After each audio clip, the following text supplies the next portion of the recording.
Innal hamdalillah nahmaduhu wa nasta'inuhu wa nastaghfiruh nastahdihi wa natubu ilaih wa na'udzu billahi min shururi anfusina wa sayyiati a'malina man yahdihillahu fala mudilla lahu wa man yudlilhu fala hadiya lahu asyhadu an la ilaha illallah wahdahu la syarika lahu wa asyhadu anna Muhammadan abduhu wa rasuluhu la nabiyya ba'dah.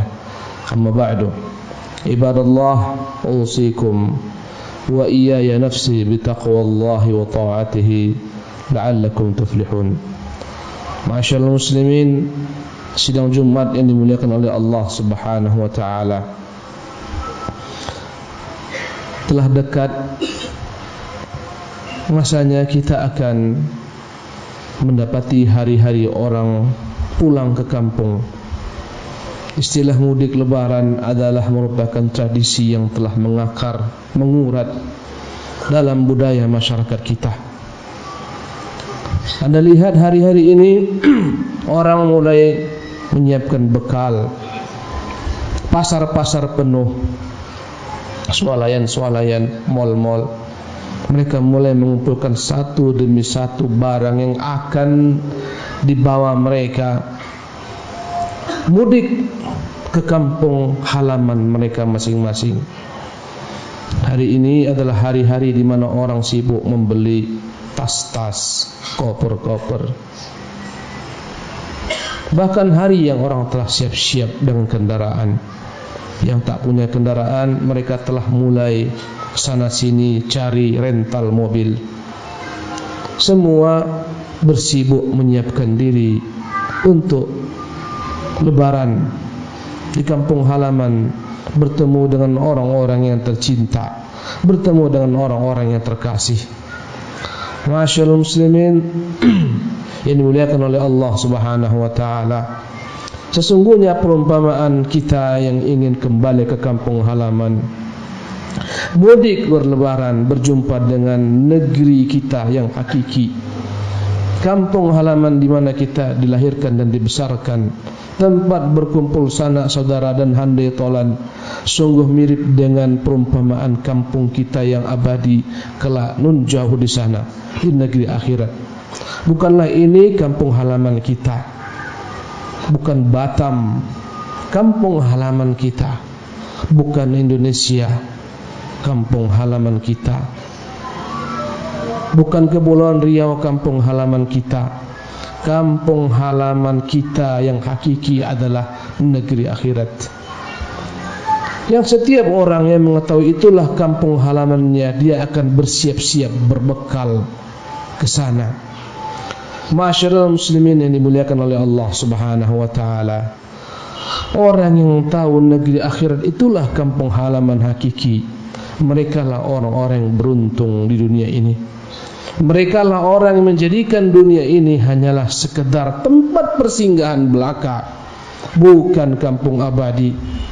Jika Anda mudik lebaran jemaah sekalian, Anda melewati negeri-negeri, kampung-kampung, kota-kota, Anda tak akan singgah lama di sana.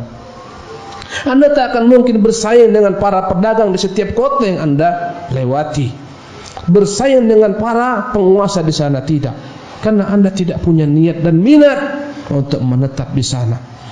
Anda akan lewati kampung demi kampung, Anda akan lewati segala macam yang menggiurkan Anda di tengah jalan. Semua Anda akan tutup mata dan Anda mengatakan, bukan di sini tempatku yang kelak akan kujadikan tempat kembali. Subhanallah. Berbagai macam tawaran-tawaran, berbagai macam iming-iming di tengah jalan yang menghalangi Anda sampai ke kampung halaman Anda hakiki, Anda singkirkan. Segala macam perkara-perkara yang sekiranya membuatkan Anda sampai kepada kampung halaman Anda yang hakiki, Anda singkirkan. Tak pernah ada orang ketika mau pulang ke kampung halaman bawa rumah yang telah dia bangun di kota, tak muat rumahnya dimasukkan ke dalam bas kontainer pesawat. Rumah tak akan dia bawa. Tak akan pernah ada ceritanya orang membawa segala sesuatu yang dimiliki, ya, di tempat dia berada. Ketika akan kembali ke kampung halaman, dia akan ambil sekedarnya saja, baju sekedarnya saja, perkakas rumah tangga sekedarnya saja yang sekira tidak memberatkan baginya sampai ke negeri yang akan dia capai. Begitu jugalah dengan negeri akhirat. Orang yang menjadikan negeri akhirat itulah negeri abadi dan hakiki, yang hatinya merindukan negeri tersebut. Dia tak akan jadikan dunia ini segalanya baginya. Dia ambil sekedar yang dapat membuat dia sampai ke kampung halamannya. Dia tidak pernah dibuat silau dengan gemerlap harta yang menjadikan dirinya, yang menjadikan dia, yang menjadikan tujuan hidupnya adalah untuk harta. Tidak, dia tidak akan pernah silau, karena dia tahu harta yang mati-matian dia cari tak akan pernah dia bawa mati. Mustahil akan dia bawa mati. Dia tak akan pernah sedikit pun terlena dengan kekuasaan yang dia pegang, dengan jabatan yang dia miliki. Tak akan pernah, karena dia tahu sesungguhnya kelak bukanlah itu yang akan dibawanya ke negeri yang abadi. Ma'asyiral muslimin rahimakumullah, suatu ketika Rasulullah sallallahu alaihi wasallam memegang pundak Abdullah bin Umar radhiyallahu anhu. Rasulullah katakan kepada Abdullah bin Umar, sebagaimana Imam Al-Bukhari meriwayatkan, apa kata Ibnu Umar? Akhadha Rasulullah sallallahu alaihi wasallam bimankibayya. Rasulullah memegang kedua pundakku. Faqala, dan beliau berkata sallallahu alaihi wasallam, kun fid dunya ka'annaka gharibun aw 'abirus sabil. Wahai Abdullah, jadilah engkau di dunia ini seolah-olah engkau orang asing, gharibun, orang asing. Jemaah sekalian, tatkala kita berada asing di suatu negeri yang bukan negeri kita, kita akan tampil beda dengan orang-orang negeri tersebut. Boleh jadi pakaian kita tidak sama dengan pakaian mereka, karena bukan negeri kita. Subhanallah. Boleh jadi kita tidak begitu peduli dengan berkumpulnya manusia. Anda lihat ketika Anda mau pulang kampung, ada antrian orang sibuk, ya, mereka berlomba-lomba mencari pekerjaan. Anda akan tinggalkan, Anda biarkan. Bukan ini tujuan hidupku. Anda melihat orang bersaing di pasar-pasar dalam perdagangan mereka, Anda tak berhenti di pasar, Anda mengatakan bukan ini tujuan hidupku. Subhanallah. Itulah perumpamaan orang asing. Dia tidak akan bersaing berlomba-lomba dengan penduduk negeri yang dia lewati. Subhanallah. Maka demikian jugalah orang-orang yang ingin kembali mudik ke negeri akhirat, dia tak akan pernah jadikan dunia sebagai tujuan hidupnya. Tak akan berlomba-lomba dengan ahli dunia yang menjadikan dunia sebagai hidup mereka. Tak akan bersaing dengan ahli dunia yang menjadikan harta sebagai tujuan hidup mereka. Dalam benaknya, apa yang dia miliki cukup baginya selama dapat melancarkan dia sampai ke negeri abadi yang dia tuju. Apa kata Nabi sallallahu alaihi wasallam kepada Abdullah bin Umar, kun fid dunya ka'annaka gharibun. Jadilah engkau di dunia ini bagaikan orang yang asing. Subhanallah. Keterasingan dengan akidah yang dia bawa, keterasingan dengan sunnah yang dia miliki. Dia rela tampil dalam keadaan aneh di tengah-tengah orang yang begitu banyaknya yang dia selisihi. Dia tak peduli, karena bukan inilah kampung abadinya. Subhanallah. Dia tak begitu peduli dengan apa kata orang banyak. Dia tak akan peduli dengan apa yang dicari orang banyak, apa perbincangan orang banyak. Subhanallah. Walaupun dia bersama mereka dengan badan-badan mereka dan badannya, tapi hatinya berbeda. Dia dalam satu lembah dan orang-orang hidup bersamanya dalam lembah lain. Masyaallah muslimin yang dimuliakan oleh Allah Subhanahu wa taala. Itu risiko orang-orang asing dan orang-orang yang terasing demi mencapai negeri akhiratnya. Dan akan datang masanya orang-orang yang mengamalkan agama ini dengan hak, yang mengetahui tujuan yang hak, mereka akan menjadi orang-orang yang asing dan aneh di tengah-tengah manusia.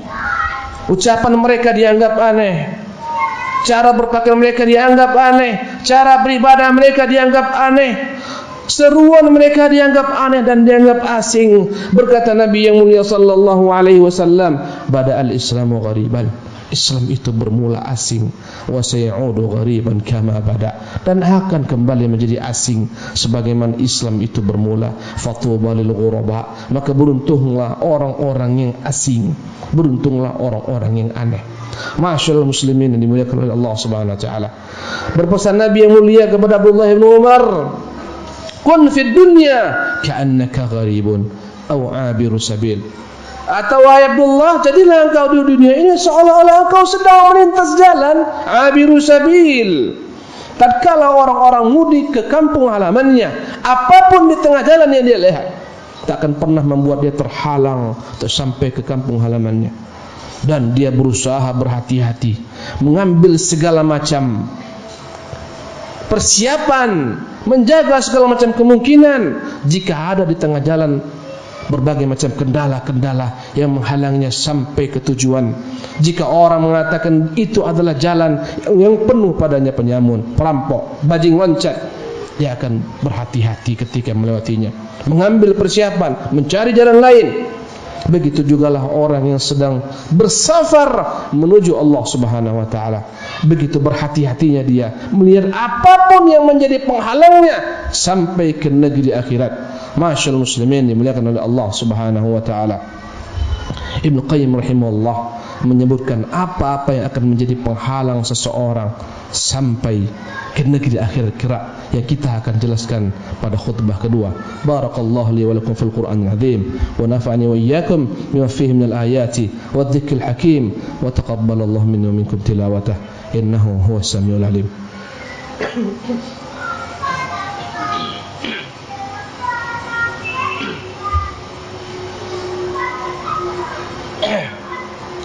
Alhamdulillah wassalatu wassalamu ala Rasulillah wa ala alihi wa sahbihi wa mawalah ila yaumil qiyamati. Amma ba'du. Ma'asyiral muslimin yang dimuliakan oleh Allah Subhanahu wa taala. Inilah penghalang-penghalang safar. Ini penghalang-penghalang mudik kita sampai kepada negeri abadi, negeri akhirat, sampai kepada zat yang kita cintai, Allah Azza wa Jalla. Barang siapa yang tak mampu menghadapi halangan-halangan ini, tak sampai dia kepada Allah Azza wa Jalla, tak sampai ke kampung abadinya. Dan yakinlah dan pastikan kampung kita berasal bukan Batam dan Kepri, bukan Indonesia maupun Saudi Arabia. Kampung kita berasal adalah surga, Jannatun Naim.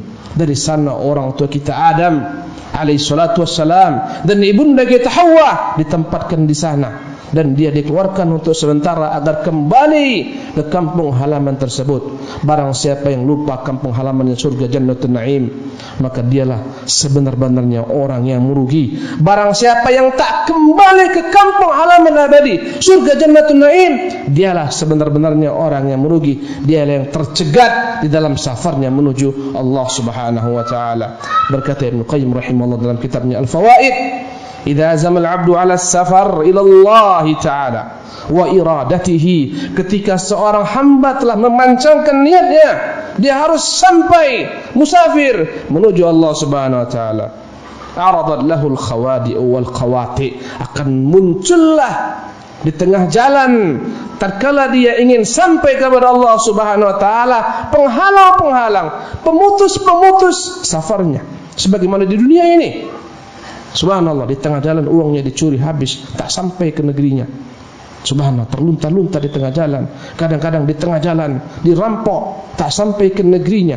Kadang-kadang di tengah jalan tertipu dengan orang-orang, tak sampai ke negerinya. Subhanallah, inilah penghalang-penghalang.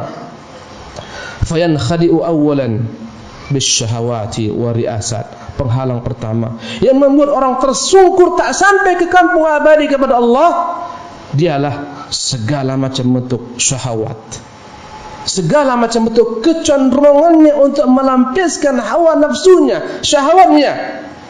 Wariasat, penghalang yang pertama mencapai negeri akhirat Allah Azza wa Jalla adalah jabatan dan kekuasaan.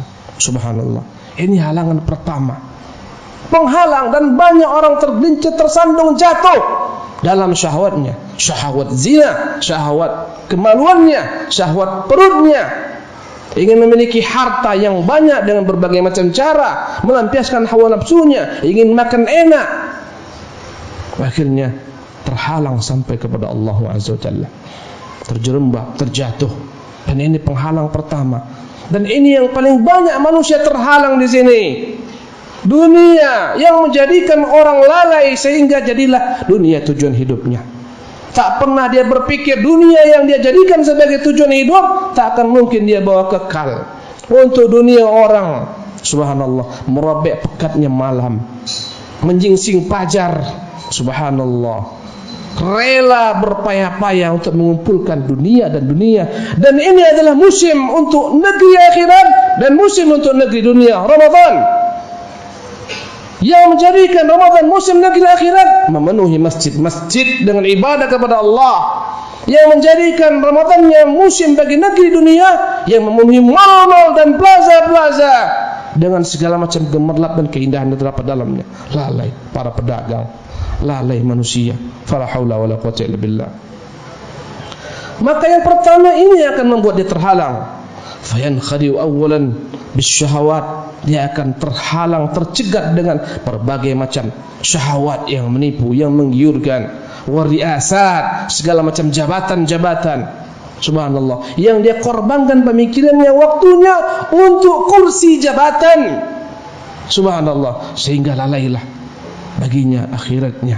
Bahkan demi jabatan dia halalkan yang haram, menyuap-menyuaplah, menyogok-menyogoklah, menyingkirkan lawan dengan cara yang batil, singkirkanlah, tak peduli. Subhanallah, ini orang-orang yang miskin, ini orang-orang yang kita harus tangisi, subhanallah. Dan jangan sampai kita bagian daripada orang yang kita tangisi tersebut. Wal maladh wal manakih wal malabis, di antara penghalang yang pertama berupa syahwat ini, jabatan, kekuasaan, subhanallah, wanita-wanita wal manakih, yang ingin dia nikahi, yang ingin dia sambung hubungan dengannya, baik dengan hubungan yang halal ataupun haram. Kadang ini penghalang seorang sampai kepada Allah Jalla wa'ala. Kadang-kadang membuat mereka terhalang untuk sampai kepada Allah. Banyak wanita-wanita yang suaminya saleh setelah menikah menjadi taleh, yang memenuhi kajian-kajian, akhirnya setelah menikah hilang daripada kajian-kajian. Sebelum menikah begitu kuatnya dalam berinfak, kuat dalam menimba ilmu, mempraktekkan kebenaran, mengamalkan kebenaran. Setelah menikah hilang itu semua. Ini adalah penghalang, subhanallah, penghalang manusia sampai ke negeri Allah subhanahu wa ta'ala. Wal manakih wal malabis, kecintaan kepada pakaian-pakaian. Orang rela mati gaya membeli pakaian yang mahal, rumah yang mahal, semua yang mahal, dengan cara-cara yang haram, tak peduli. Ini penghalang pertama, ma'asyiral muslimin, ini dimuliakan oleh Allah Subhanahu wa taala. Fa in waqafa ma'aha inqata', jika dia hanya sampai di sini tertipu, maka dia pun terputus jalannya, tidak sampai kepada Allah Azza wa Jalla.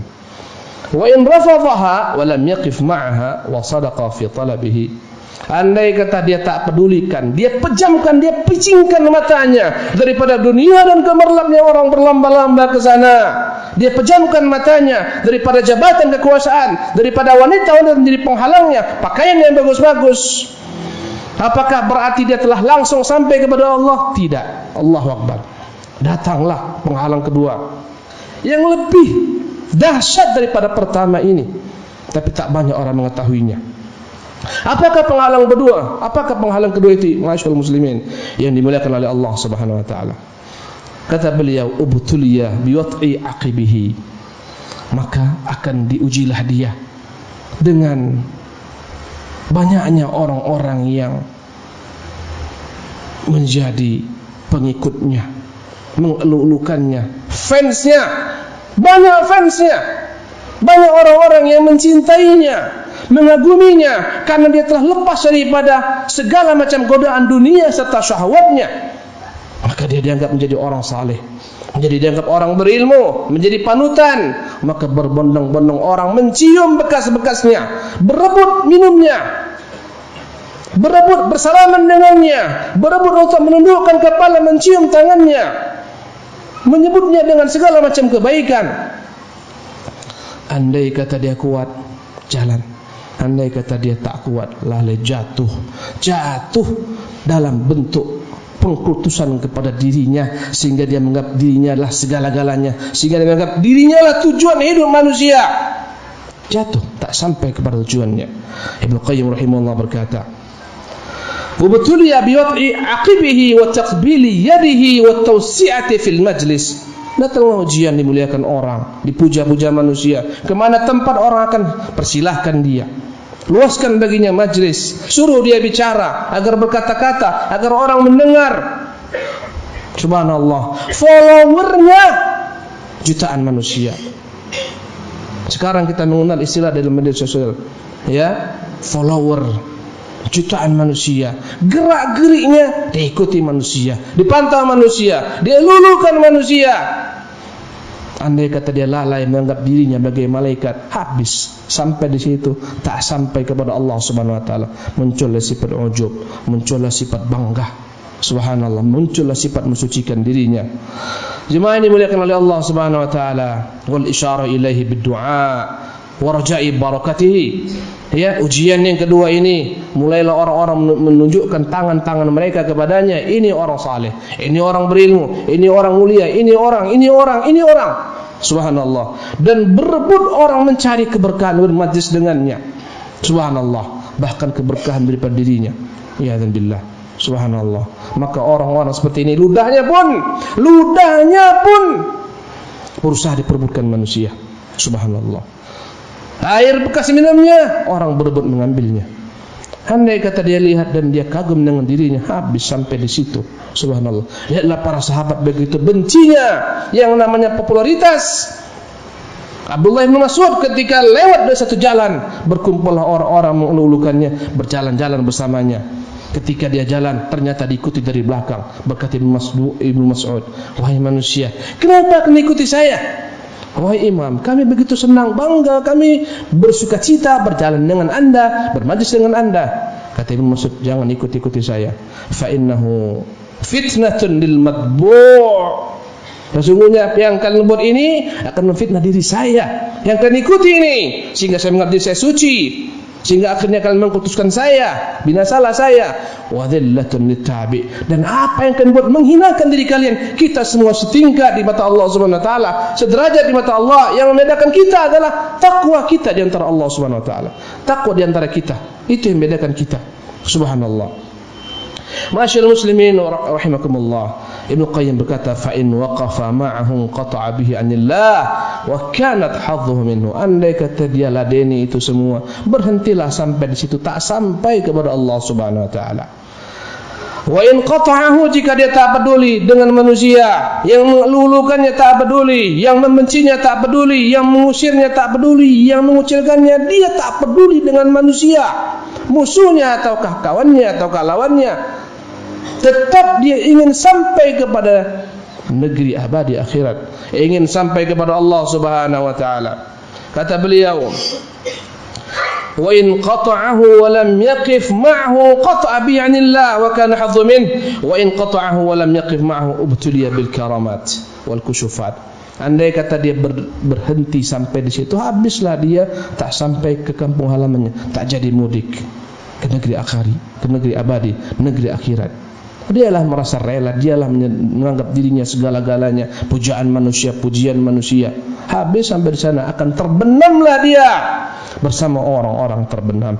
Jika tak peduli, tak ada urusanku dengan manusia. Mau puji, mau celah, mau jadi fans, tidak fans, bukan kalian urusanku. Aku mau sampai ke negeriku yang abadi.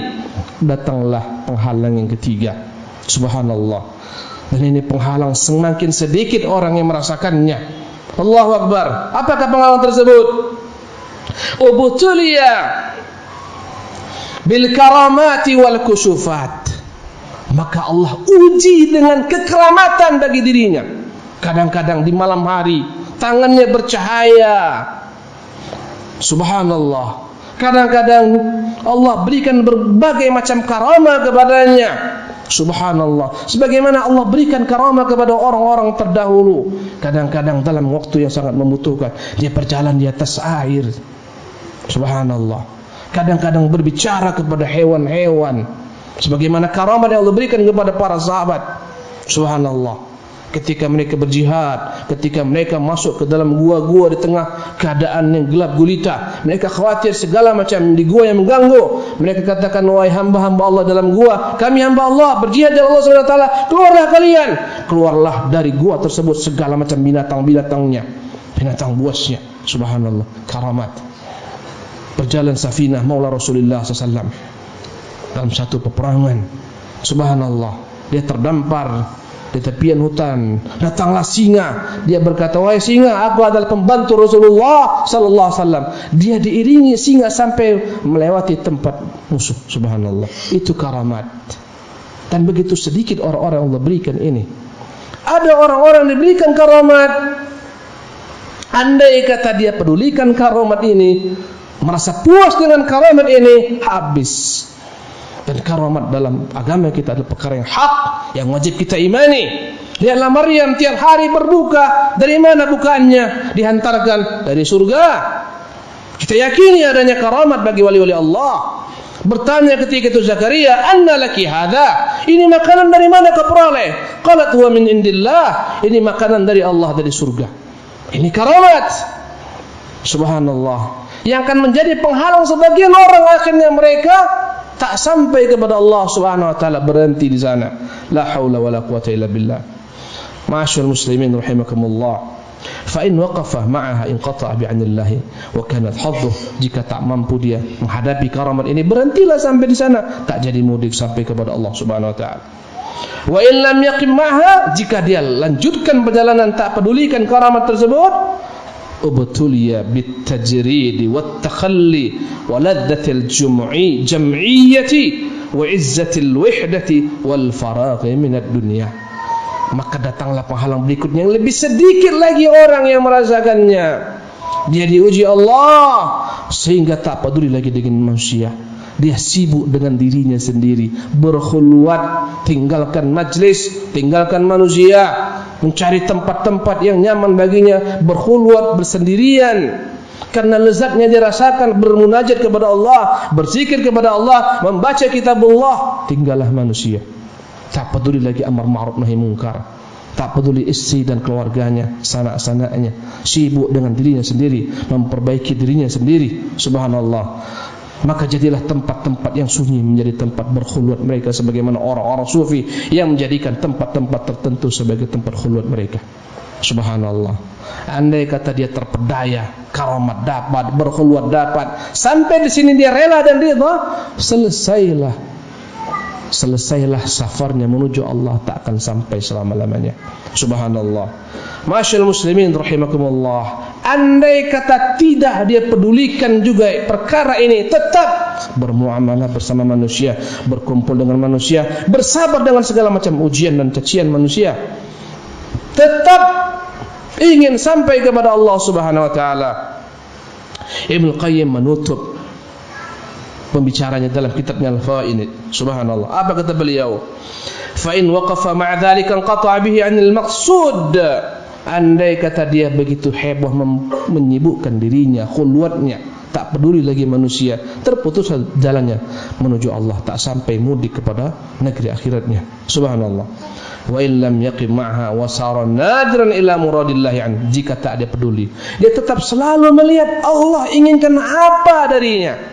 Dia tak peduli. Dia tak pedulikan lagi karamat, dia tak pedulikan lagi yang namanya uzlah, tak pedulikan syahwat, tak pedulikan manusia. Dia selalu melihat apa yang Allah inginkan dari saya. Nadiran ila muradillahi minhu. Allah ciptakan saya ini untuk apa? Kemana saya akan berjalan?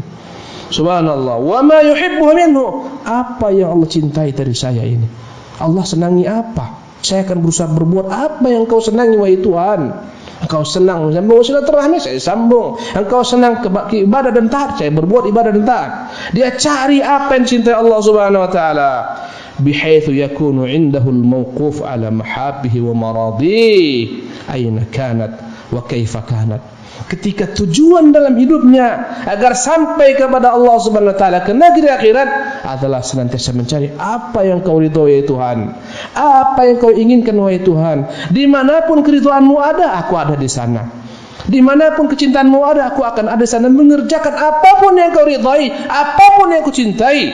Subhanallah. Ta'iba biha au istirah, tak peduli wahai Tuhan diriku sedang dalam keadaan letih, lelah, aku akan kerjakan apa yang kau cintai, aku akan lakukan apa yang kau ridai, aku akan korbankan nyawaku diriku untuk sesuatu yang kau ridai. Subhanallah. Tana'am atau ta'allam, aku tak peduli wahai Tuhan, apakah aku dalam kondisi sehat, dalam kondisi sakit, aku akan tetap mencari ridha-Mu, berusaha mencari kecintaan-Mu. Subhanallah.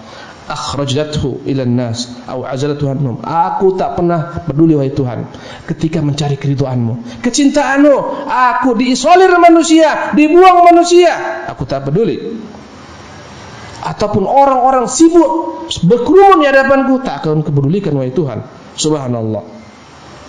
La yakhtaru nafsihi ghayra ma yakhtaruhu lahu sayyiduhu wa waliyuhu. Ya Tuhan, aku tak peduli, tak punya pilihan, semuanya adalah apa yang kau pilih untukku, itu kulakukan. Apa yang kau inginkan, itu yang kulakukan. Subhanallah. Wa waqifun ma'a amrihi yanfudhu bihasab al-imkan, apapun perintahmu ya Tuhan, aku akan lakukan semampuku. Subhanallah. Wa nafsu innahu ahwan alaihi an yaqdim rahatahu wa ladzataha ala mardati sayyidi wa amrih. Dia akan telah siap mengorbankan keinginan hatinya, keridhaan jiwanya, bahkan dirinya dalam rangka mencari keridhaan Allah, kecintaan Allah Subhanahu wa taala. Ibnu Qayyim menutup ucapannya, fahadha huwal abdul ladzi qad wasal. Inilah hamba yang akan sampai kepada Allah, akan mudik lebaran ke negeri akhirat, kembali ke kampung halaman yang abadi, surga jannatul firdausil a'la. Di sana kita berasal. Wa nafadha wa lam yaqta'hu an sayyid syai'un albattah wa billahi taufiq. Apapun juga akan dia lewati, hanya kepada Allah SWT kita memohon taufik. Wa sallu ala nabiyyikum fa inna Allaha malaikatahu yusalluna ala nabiy ya ayyuhalladzina amanu sallu alaihi wa sallimu taslima. Allahumma salli wa sallim wa barik ala abdika wa rasulika Muhammadin wa ala ali Muhammadin kama sallaita wa sallamta wa barakta ala Ibrahim wa ala ali Ibrahim fil alamin innaka Hamidum Majid. Warda Allahumma 'anil khulafa'ir rasyidin al-mahdiyyin Abi Bakr wa Umar wa Uthman wa Ali wa an baqiyati sahabati wa tabi'in wa tabi'i tabi'in wa man tabi'ahum bi ihsan ila yaumiddin. Allahumma ighfir lil muslimin wal muslimat wal mu'minin wal mu'minat al ahya'i minhum wal amwat bi rahmatika ya arhamar rahimin. Rabbana taqabbal minna siyamana wa qiyamana wa ruku'ana wa sujudana wa takhashu'ana wa tadarru'ana wa tammim taqsirana ya arhamar rahimin. ربنا ظلمنا أنفسنا وإن لم تغفر لنا وترحمنا لنكونن من الخاسرين. اللهم أصلح بلادنا وسائر بلاد المسلمين. اللهم أصلح أئمتنا وسائر أئمة المسلمين. ربنا آتنا في الدنيا حسنة وفي الآخرة حسنة وقنا عذاب النار. عباد الله إن الله يأمر بالعدل والإحسان وإيتاء ذي القربى وينهى عن الفحشاء والمنكر والبغي يعظكم لعلكم تذكرون. فاذكروا الله العظيم يذكركم واشكروه على نعمه يزدكم ولذكر الله أكبر. الله يعلم ما تصنعون. أقيموا الصلاة.